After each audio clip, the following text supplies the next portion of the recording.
न दुल्हा का बहन चिन्ह पौली न दुल्हा के पापा के चिन्ह पौली। पैसवा लोग दे के चुप्पे चल मजा चिन्हवावा लोगन की हम पापा है। तब तो हम सेहरा गायब न चिन्हम न तो सेहरा गायब खा। सब तैयारी में है। आय अपन अपन लोग आधार कार्ड भी लेते हैं का पैसा उतरबू का आवा संतोष जी।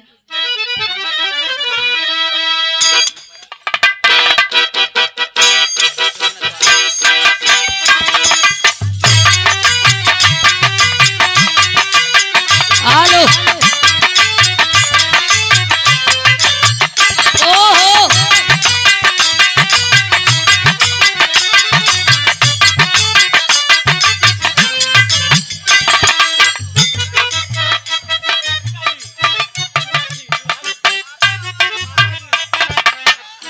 और आप लोग भी चीन लई दुल्हा के पापा जी के शशिकांत पांडे जी आपके ओर से यह अपना दूसरे बार का तीसरे बार का पुरस्कार देकर के सम्मान किया गया। चरणन में पोलगी सबके पोलगी आशीर्वाद की इच्छा हो। बड़ी पुरान गीत का संकेत भैया करत हुआ हमार और दुल्हा जी के फूफा जी संजय पांडे फूफा के फूक फाक होला और जीजा के फिजा होला। मामा जे के कहल जाला कि जेकरा में दू माई के प्यार होला। ई फूफा जी के ओर से सादर पुरस्कार चरणन में कोटि कोटि प्रणाम सबके प्रणाम हो। सुने में आयल हो कि 3 गो बुआ भी आल है अब मामी भी आल है। लाइन कमजोर ना हो यही से हम लिखवा के मंगवा ले लेला। दुल्हा भैया वो मुकेश पांडे जी अब हो जाइए अमन पांडे जी शशिकांत पिताजी की ओर से तो पुरस्कार मिलिए गई और चेहरा का दरस परस भी हो गई। बाकी चाचा मुन्ना पांडे जी आपो का दरस परस हो ही गई है। बचे में के बचल है बुआ लोग हैं बिमला उर्मिला शीला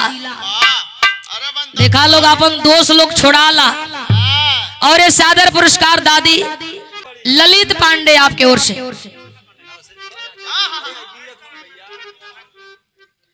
और या नौसे जी के चाचा जी आप भी अपन संकल्प छोड़ाई ले ली। चरणन में हम पौलगी करत ही सबके पौलगी है। बड़ी पुरान गीत लगल है भैया दोनों मेहरारू कहले रहल का पटना से ओ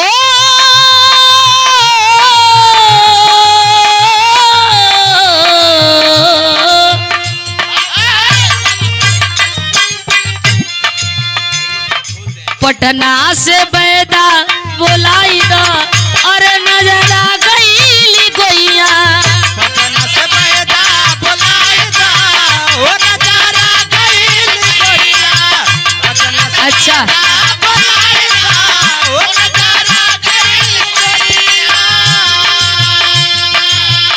और सेहरा शुरू होवे से पहले सब लोग अपन अपन नामकरण करा लेलन। ये सादर पुरस्कार रिया उपाध्याय ये गाजीपुर के ऐतिहासिक धरती से दुल्हा का कहा लगेली भैया। अच्छा ये दुल्हा नौसा के आप बहन ये बहन के ओर से बड़ा कंजूस न बहन बाड़ू कहो बहन एक दिन गोड़ दबवा लेबू भौजाई से 50 रुपया तो हर कट जाई। बहन के चरणन में हम बोलगी करत बानी और ये सादर पुरस्कार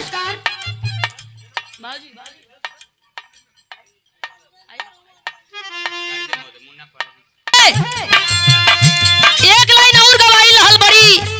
चर्चा में गीत रहल देवरा है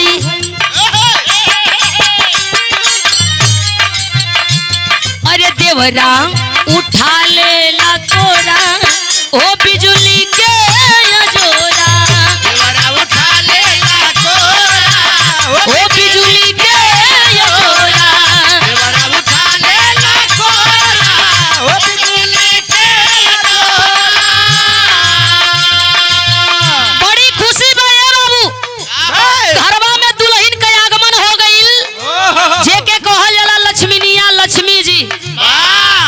बड़ी भाग्यवान बहू पा करके हमारे शशिकांत भैया, चाहे हमारे पूज्य गुरु मुन्ना पांडे जी, सब लोग एकदम खुश है। सब ही के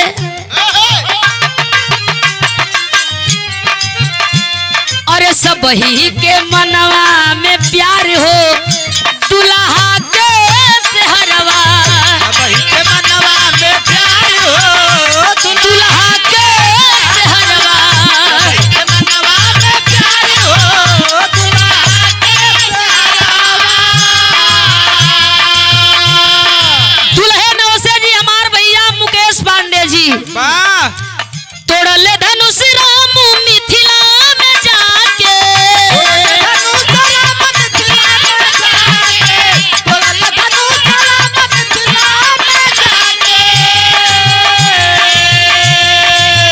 दशरथ चलल बरतिया ले सजा के,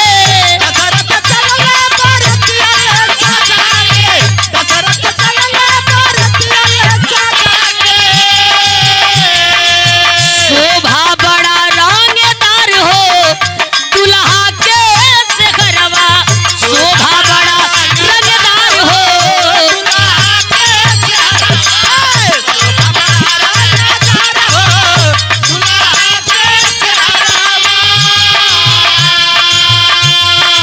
दुल्हे नौसे के पिताजी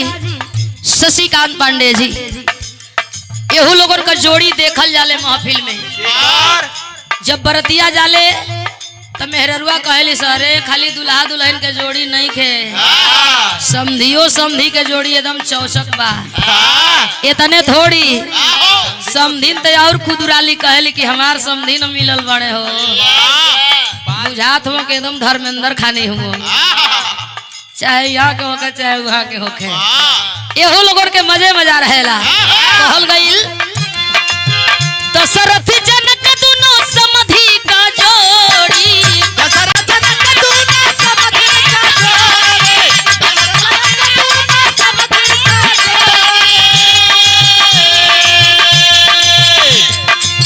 गरवा मिलाई ना प्रीतिया के तोड़ी,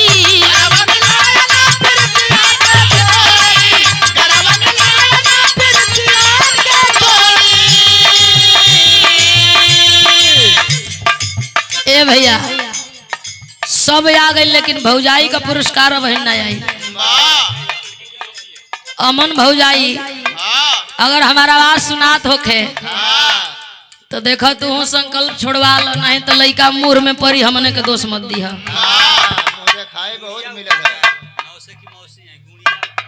और यह गुड़िया उपाध्याय दुल्हे नौसे के मौसी हैं।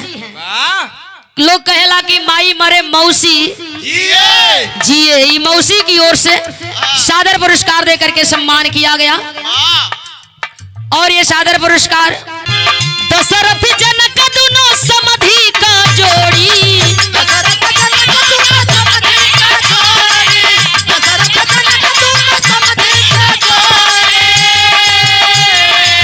गरवा मिलाई ना प्रीतिया के तोड़ी,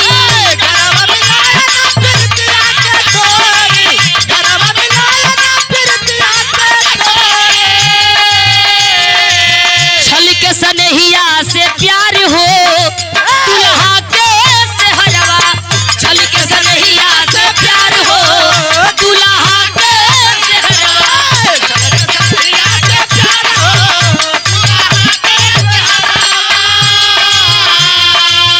चाचा मगनी मनी शोभा निहारे,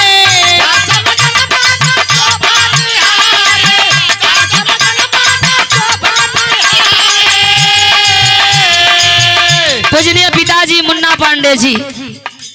जे चाचा की भूमिका में अपनी फर्ज की अदा कर रहा हूँ। चाचा मगनी मानी शोभा निहारे,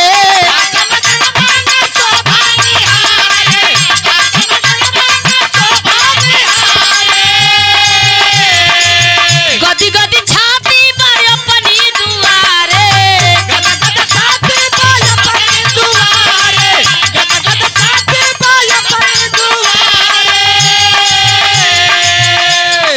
अगवा लिखल कवि जी सब तो मगन है सब तो खुश बटले बा लेकिन उतना खुशी सबके ना है जितना दुल्हा के है। परेशान तो सब होला हैरान सब होला सेंट सब मारेला। कहल जाला कि दुल्हा पौले दुल्हन सहबलिया देनु गाय रे बरतिहवा पौले न जाने का रामसरे भैया थैली में लेके जाए रे तो दुल्हा दुल्हन पावेलो सहबलिया गाय पावेलो अब ई लोग का पावेला लो भाव लिखल गई खुशियां भइली आज जे करे हो नामा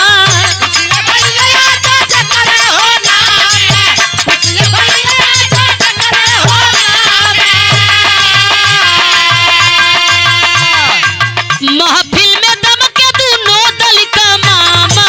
महफिल में दम के दोनों दल के मामा महफिल में दम के दोनों दल के मामा फुफा बड़ा होशियार हो अरे फुफा बड़ा होशियार हो दुल्हा के सेहरवा फुफा बड़ा होशियार हो अरे दुल्हा के सेहरवा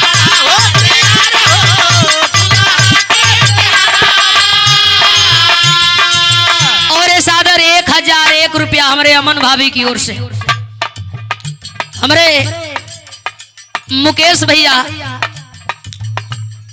भौजाई के सम्मान में 1000 रुपया दे करके भौजाई का सम्मान कैलन और हम कलाकारन का भी सम्मान कैलन।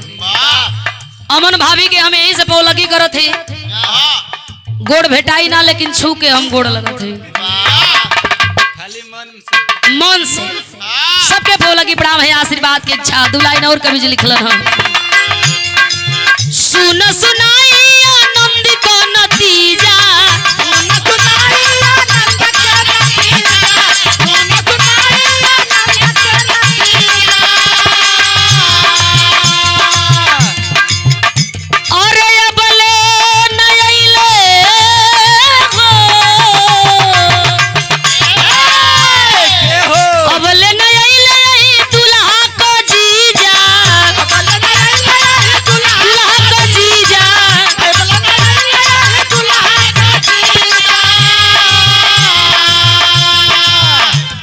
देवे में लोग बहुत कंजूसी करेला चार जानी के देखिए तो कहीं का हो सर ठीक बा ना जैसे बुझाई क्यों कहिए ना आलो सारू गाड़ी देवे में बहुत तेज रही है लेकिन देवे लेवे में पीछे रही लो अरे जीजा का फिजा हो अबले न आइलो लइका का जीजा अबले न आइलो दुल्हा का जीजा अबले न आइलो दुल्हा का जीजा स्वागत में झूमे जवारी हो दुल्हा के सेहरवा स्वागत में झूमे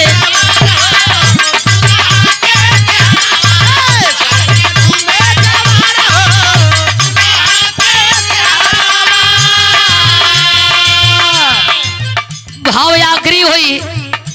लेकिन बात बड़ी बढ़न हुई का लिखल कवि जी लुप्त लुटावेला संगी संघाती लुप्त उठावेला संगी संघाती लुप्त उठावेला संगी संघाती ओ रे बाहर संगी संघाती ओही में कुछ बम्बैया होलो तेरे को मेरे को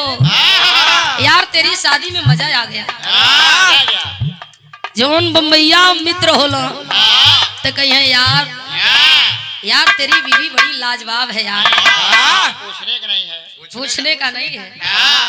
तूने तो कमाल कर दिया बाजी मार दिया यार क्या तेरी नसीब है बाकी ई होलो देवे में बड़ा कंजूसी करेलन देखबे गइला एक पेश कोई तड़तड़ाई दिल वो मित्र रहल लेकिन कहल गइल कवि जी लिखलन का लुप्त उठावेला संगी संघाती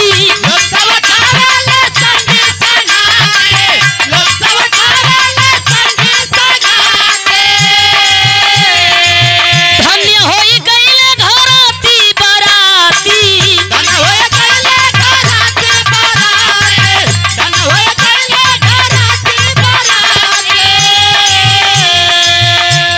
सम्मान सबु कहे कतारी हो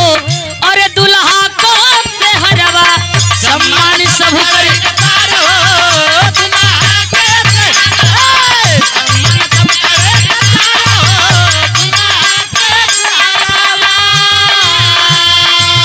गीत का आखिरी लाइन वो करी बदे हो जे थैलिया में डालत हथवा जरूर है लेकिन पैसा मल के फिर ओई में गिरा देते देई कि ना देई घाटा हो जाए। और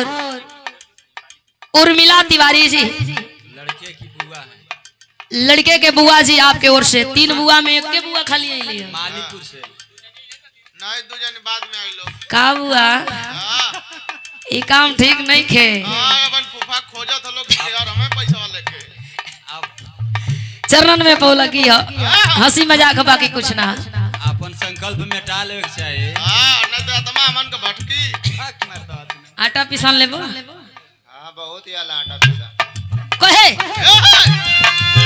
कभी संतोष मन में सबकी उमंग बा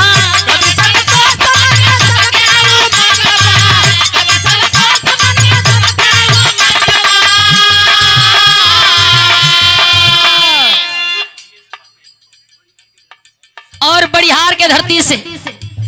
दुल्हे नौसे के मौसा जी सम्मानित कहाँ गई ना दिनेश उपाध्याय जी आपके ओर से सादर 100 रुपया चंदन में बोल कि मने एकदम फूफा के हो गई कहे बच गई जेव करी दिलवा में रंगबा बच गई जेव करी दिलवा में रंगबा बच गई जेव करी दिलवा में रंगबा। यही से हम अपने गीत का लास्ट करब बच गई जेव करी दिलवा में रंगबा बच गई जेव करी दिलवा में रंगबा बच गई जेव करी दिलवा में रंगबा। अरे मीनाक्षी नमनी बारंबार हो मीनाक्षी नमन बारंबार हो दूल्हा